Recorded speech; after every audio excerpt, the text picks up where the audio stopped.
This is the mother and child piece, and these are the drawers that I've chosen to use. Nice flat front.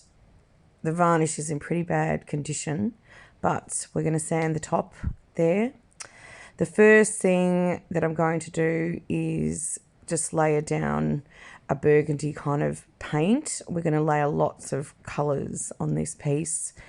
So I've put down burgundy, a little bit of graphite to start with, and then I have sanded the top while the paint is still wet so that the sanding remnants come down and you can see that they're in the paint there. They've stuck into the paint. So that's going to be the start of my texture for this piece.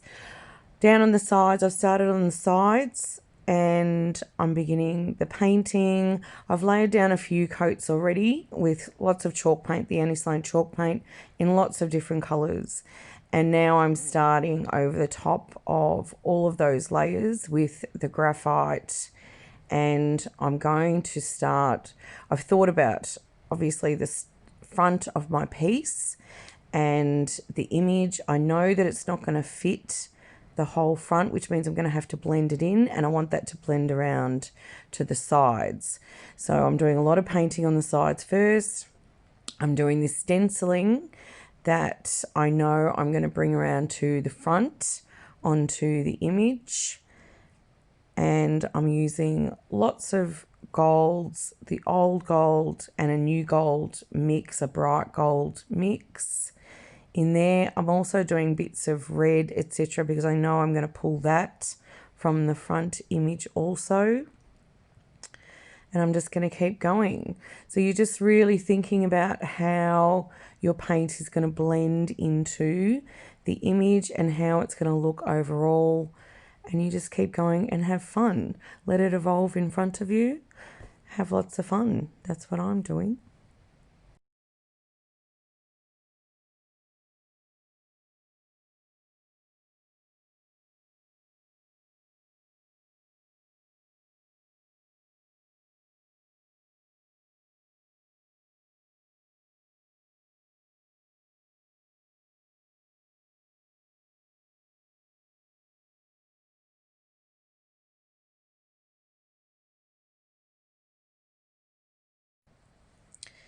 Here I'm continuing to build up the layers. So in between, I've obviously done the layers underneath. I'm doing the stenciling, and then I'm also doing a lot of dry brushing in between, continuing to build up the texture and the layers. I've got lots of texture in there. It's quite hard to see in the video, but there's lots and lots of texture.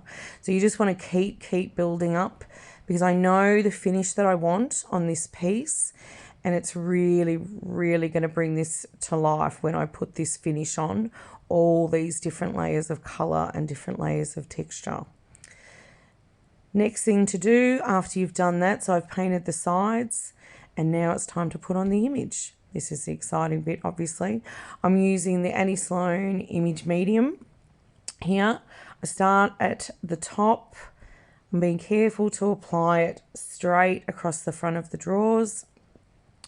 I'm then going to grab a handful of Glad wrap, cling wrap, and I'm going to start rubbing down the image little bit by little bit. I'm not putting the whole image on at once. I really want to work it down properly, because even though on this piece I do want some crinkles, which is why I'm using this method, I don't want too many crinkles. So I'm going to work it down nicely. I want the overall look to be, the finished piece to look like it's a restored old painting. That's essentially the look that I'm going for. Hence the finish that I'm using, and this method of application for the decoupage. That I really want it to have an old world look, but although it's been restored. This is a 15th century painting, and the whole piece I'm trying to make look like that, but like it perhaps looked in its day a little bit. So keep going with your decoupage. Keep putting the image medium down, keep rubbing down. and just continue until you're down the bottom. Try not to be too impatient. Don't pop it all down, but just keep going until your whole image has been applied.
And there you go. So you pretty much you're at the end there. You just want to be careful. Just have a look through the whole image.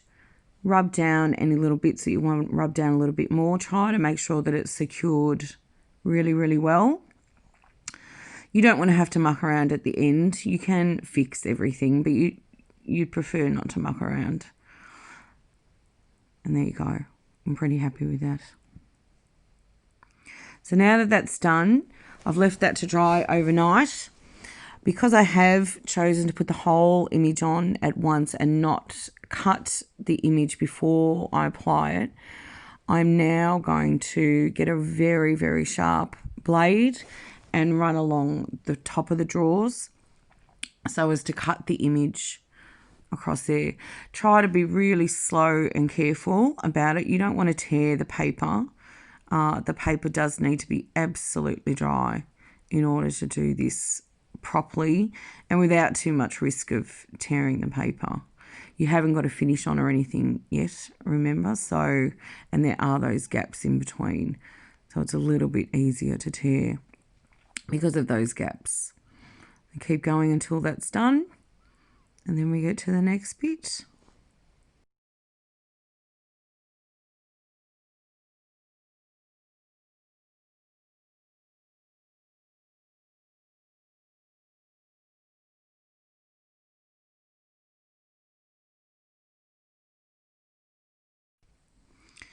Now you want to make sure that all of your edges are really, really clean and flush, etc.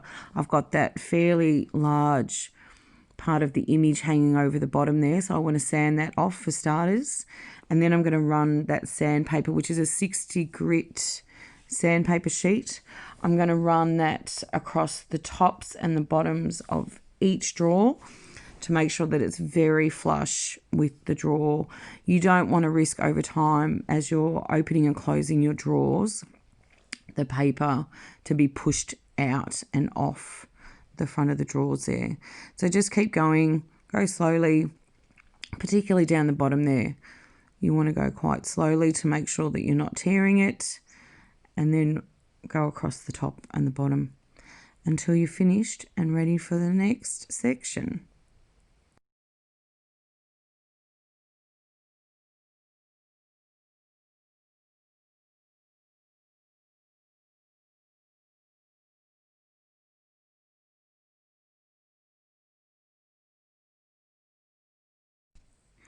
I will note too at this point that I have filled in the original hardware holes.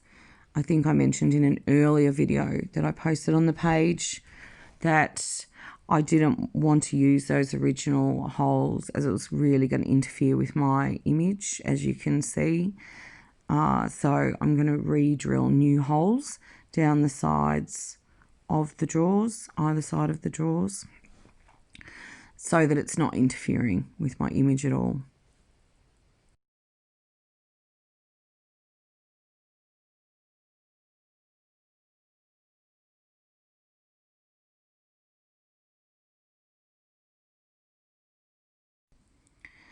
Now's the part I think that everybody gets a little bit nervous about. There is no reason to be nervous. This is the time where you're going to start blending the image into the rest of your piece.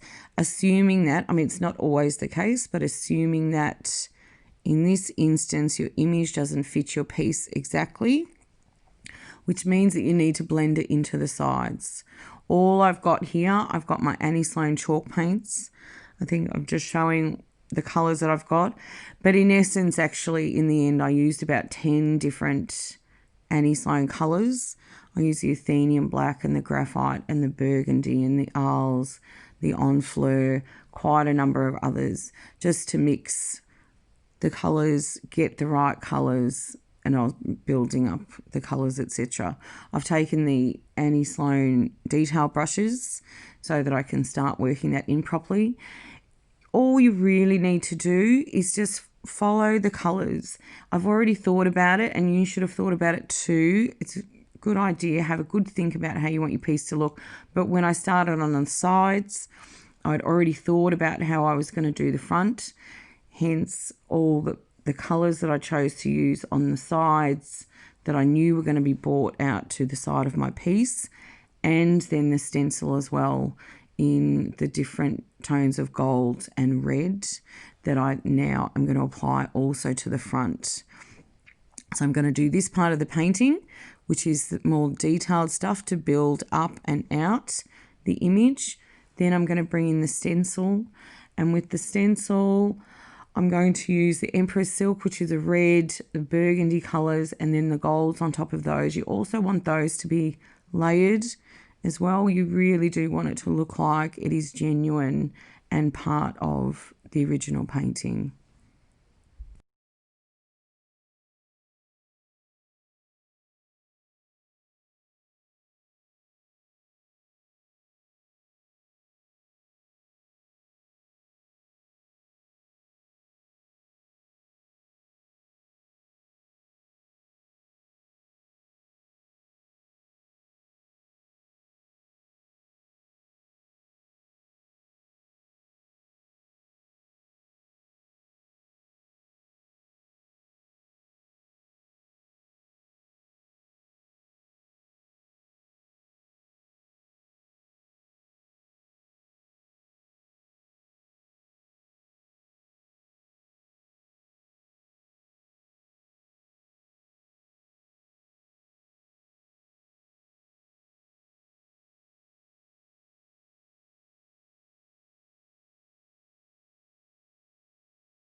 I'm coming to the end now, so I've done lots of the stenciling, brought in lots of the colour, brought out the image, and you'll see in a second the end result.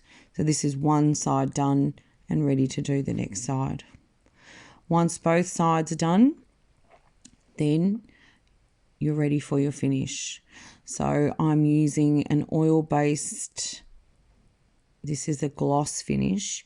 You can get oil-based in gloss and semi-gloss and satin, but I've chosen to use the gloss. As I said, I want it to look like a restored painting, but I also want that oil-based finish to really bring out the depth of colour and the layers and the texture that I've laid down.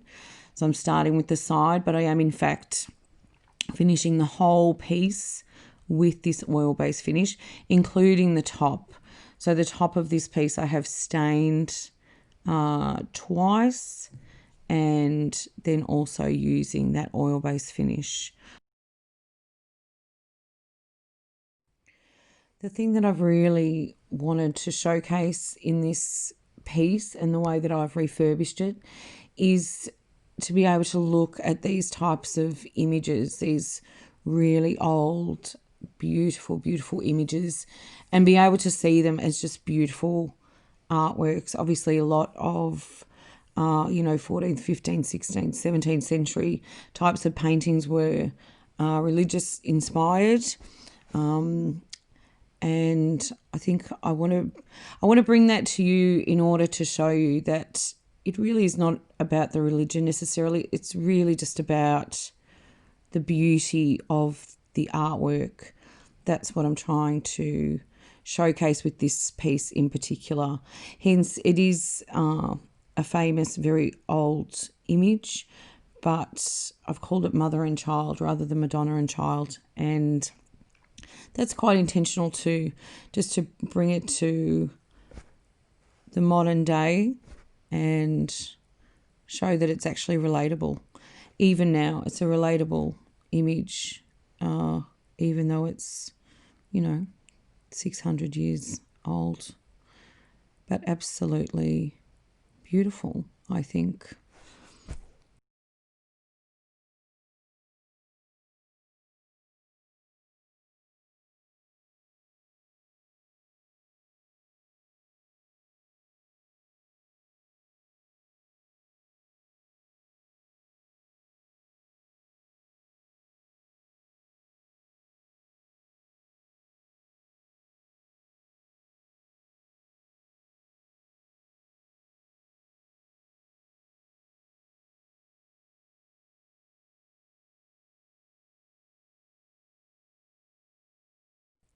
I hope you love this piece just as much as I do. And thank you for watching.